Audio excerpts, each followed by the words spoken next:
Assalamu alaikum wa rahmatullahi wa barakatuh.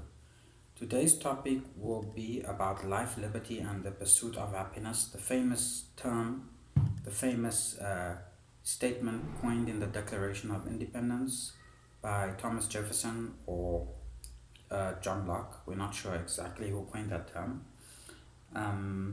Most likely it was Thomas Jefferson.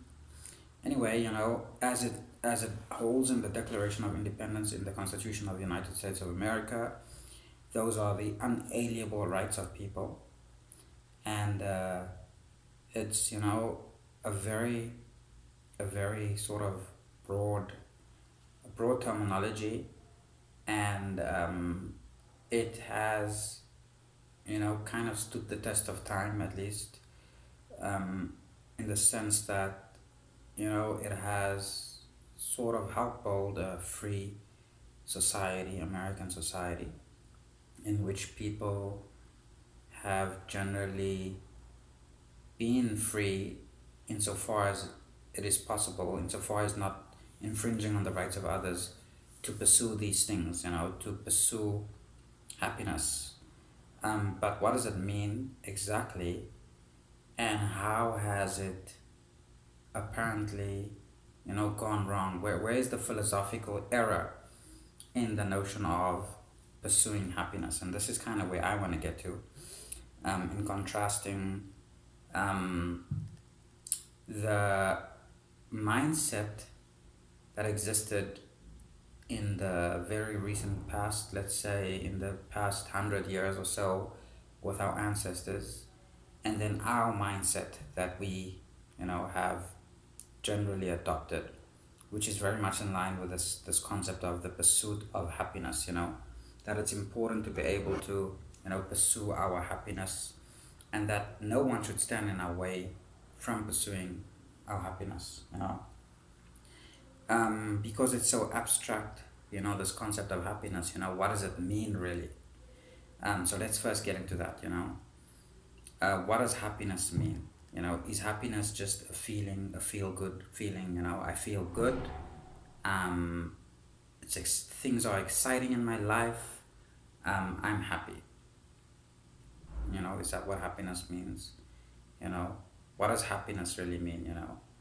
Um, and so what we find, and what I found has happened over the years, is that the pursuit of happiness has no longer become, is no longer a long-term venture where people seek to have stability in their lives.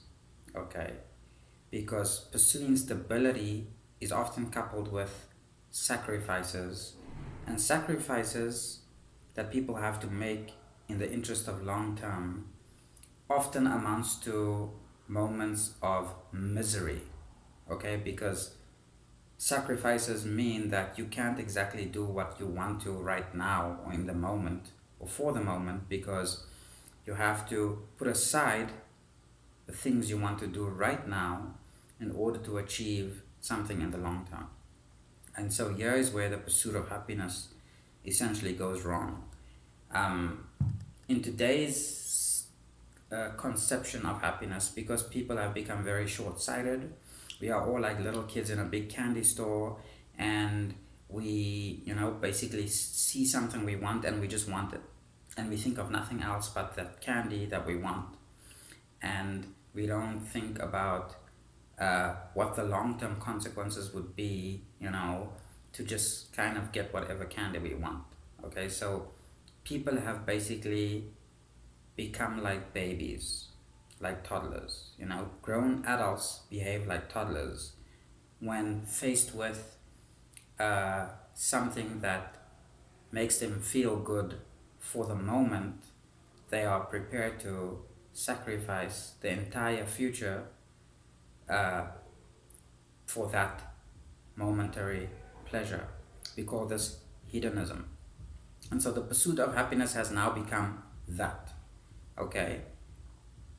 Because as we as a society have moved away from religion, Christianity, Islam, okay, not Islam really, because America doesn't have a long history with Islam, but say Christianity.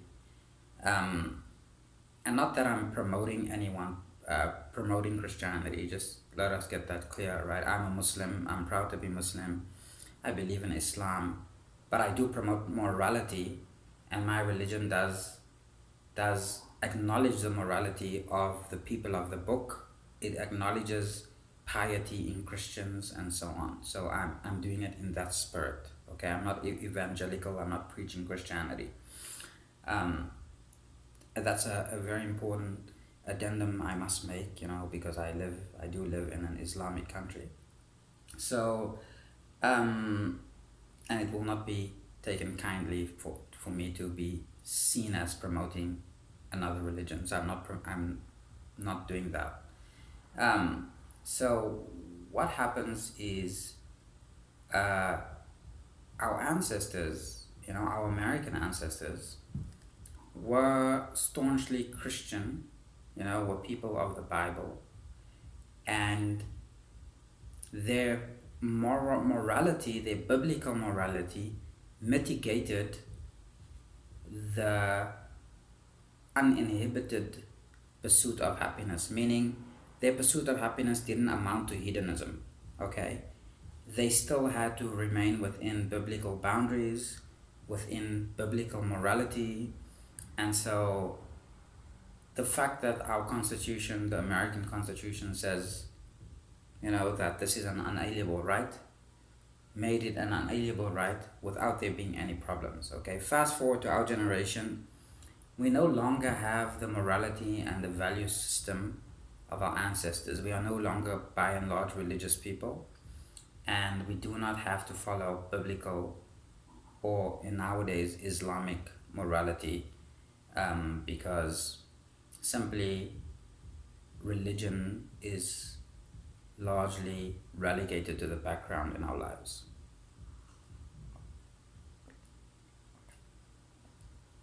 And so now the pursuit of happiness is plain and simple.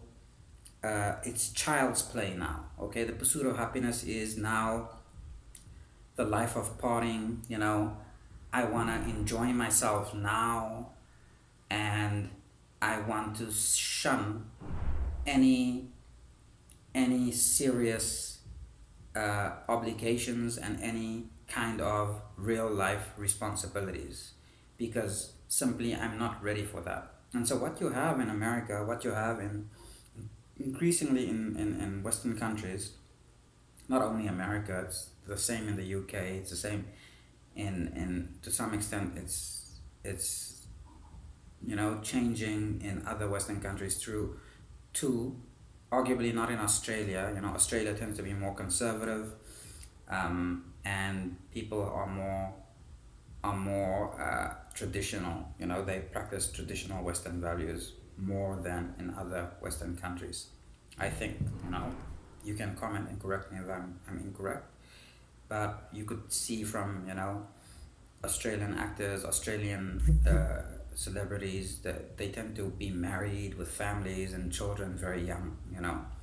The lifestyle of freedom is not that much emphasized in Australian culture. I think they tend to emphasize responsibility a bit more. Good on them, But anyway, the same with South Africa, tends to emphasize freedom a bit less than they do emphasize responsibility. South Africans are generally more religious, more Christian orientated. America is a different kettle of fish. So, big country though, not everyone's the same, but just the trend basically, the popular trends that you observe. Generalizations, yes, once again. We can only discuss societies in terms of generalizations, guys. I'm sorry, I don't know every single person that lives in every single place.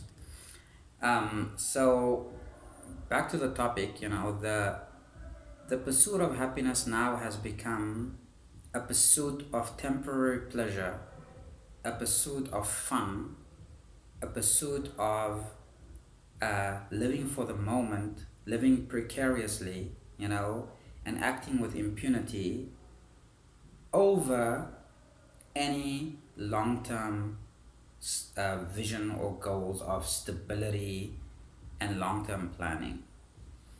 And it has made our people, when I say our people, Americans, take much longer to grow up than people in other countries. Okay, whereas in countries like Australia, in South Africa, you will find people talking about getting married at 20, 19, or a woman at 19, 20, 21, 22, getting married, starting a family, etc.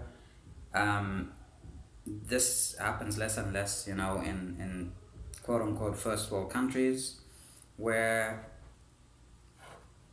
marriage is seen like too much of a responsibility, and where people start families much later, sometimes in their 30s, they get married and decide, okay, they're going to try to have kids or whatever, settle down, because, you know, everyone feels that they are too young, or they have too many things they want to do, and that marriage will in fact get in the way.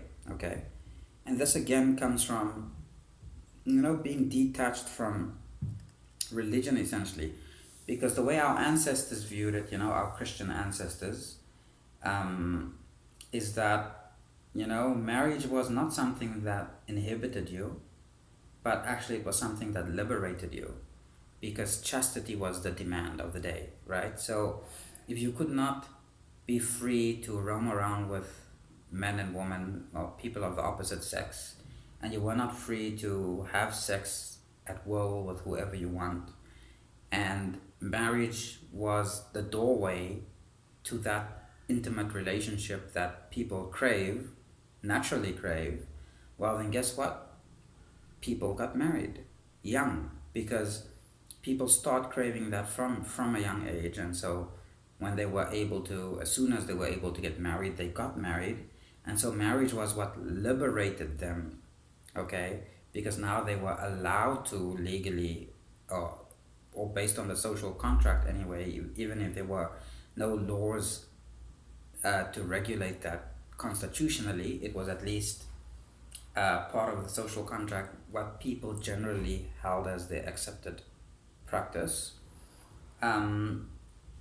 to get married in order to have that intimacy, to have that relationship that then was considered sacred. Okay, so marriage was what liberated people in the past, whereas now marriage is seen as enslavement. Okay, so people are free, in other words, before marriage, because there's no chastity in society anymore, or very little of that. People are free to do whatever they want. They sleep around. It's cool. And then, marriage, if anything, is scary. It's like, do I really have to commit to this one person for the rest of my life? When before marriage, you were free to be with whoever you wanted to be. Okay, suddenly, when you finally decide to commit to one person in monogamy, you feel trapped. You become afraid, because now you will be trapped, and you are basically giving up your freedom, for the sake of a long-term committed relationship. And then many people cannot carry through on that long-term committed relationship, because they have lived a life of being able to wander around, and the freedom to wander around is something very difficult to overcome, even if you have made a commitment to somebody, to be exclusive with somebody. You find it difficult to switch off the I'm available mechanism, which is supposed to be switched off once you made an exclusive commitment in marriage to somebody. And you just want to keep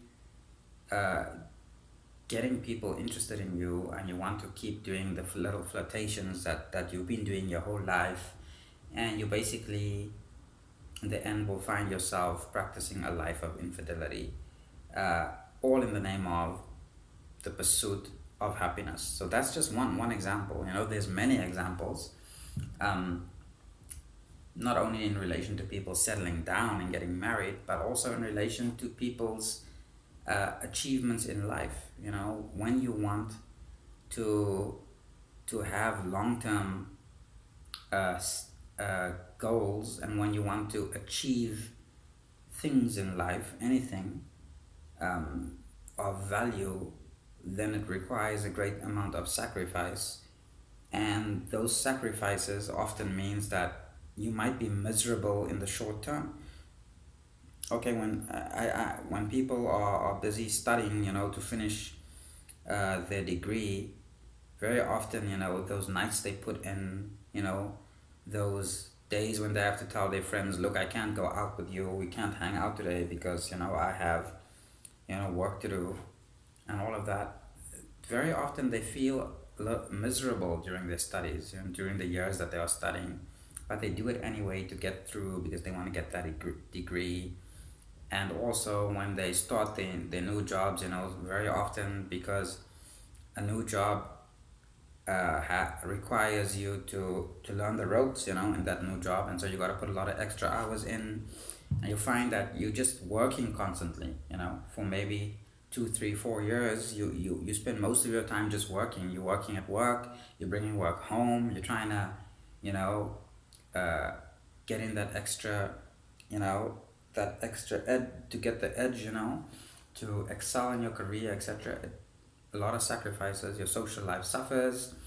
A lot of the times you're miserable, but you're hoping that the reward would be worth it in the end when you do finally get that promotion, etc., etc. And so, what's interesting about us, in our world today is that we sometimes understand what it takes to get to where we need to be when it comes to jobs, when it comes to career objectives. But then we don't have that same approach when it comes to relationships. Okay? A relationship, you can start having a relationship for 2 or 3 months and then walk away from it. And that's fine, right? But you can't have a job for 2 or 3 months or 6 months or a year and walk away for it, because then you won't excel in your career, right? Unless, of course, the job is a dead end job. But you will find people are more loyal to their jobs and their careers than they are towards people.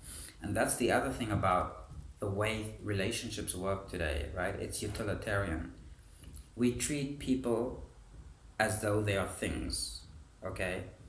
We are with them for as long as we find that we are able to benefit from them. And when we find that they are no longer useful or beneficial to us, we throw them away. That's how we do relationships in this day and age. Because again, the pursuit of happiness, for as long as there's benefit in this for me and it meets my objectives and needs at this particular point in my life, I will remain with this person, said person. And when it's no longer convenient for me, I will just move on. Okay?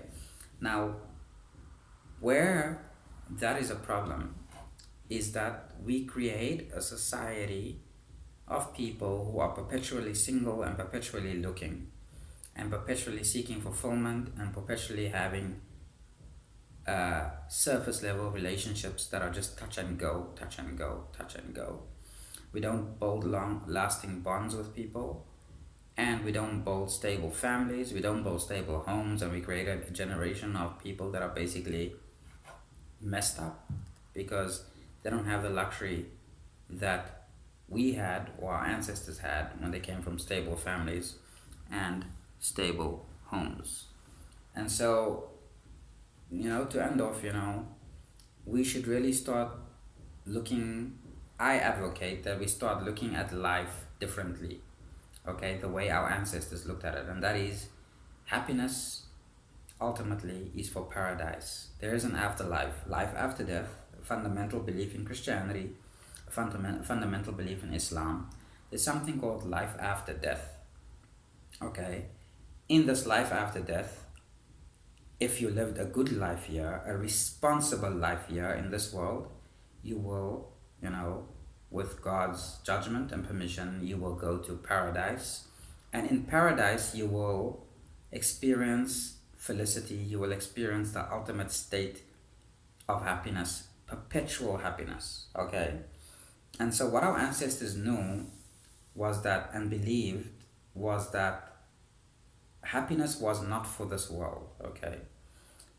You could experience temporary states of happiness in this world, but ultimately, it was not the goal of life to be happy or pursue happiness. It was the goal of life to be responsible for your actions and to do things in a responsible way so that you could attain ultimate happiness, which is in paradise, not here.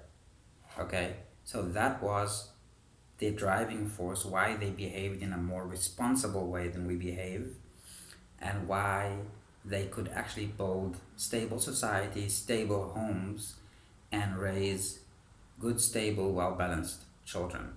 Okay? Because they were not short-sighted the way how we are today. Okay? They knew that in order to build something good and stable, that they need to act in a responsible way, and to act in a responsible way often meant that they had to forego things they wanted. They had to forego what they saw in front of them. They had to turn away from so many things, deny themselves so many things, stay away from so many things in the interest of longevity, in the interest of their families, their spouses, their children, their uncles, their aunts, family life. Okay? What has happened now to us, is that we don't have families anymore. We don't have family life. We can't sit around a dinner table anymore. Everybody's on his own buzz. We've prioritized individualism over everything. We've prioritized the pursuit of temporary pleasures over everything. And now our society is basically disintegrating. You can't even call our society a society anymore. Okay? That's kind of what's happening. So in order to change that, guys, maybe we should just change it to the, responsible pursuit of happiness, or, living life responsibly, and happiness is in the afterlife. And also, incidentally, people who do pursue the afterlife, who are looking to go to heaven, who are looking to be good, you will find actually that they are quite happy. If you should measure their happiness level, you'll find that they are actually happier than people who are pursuing the next pleasure. Because as it were, and I'll end with this, which pudding tastes better, the instant pudding that you buy in the shop, or the one your grandmother makes that takes her an hour to make? Which one tastes better? Right?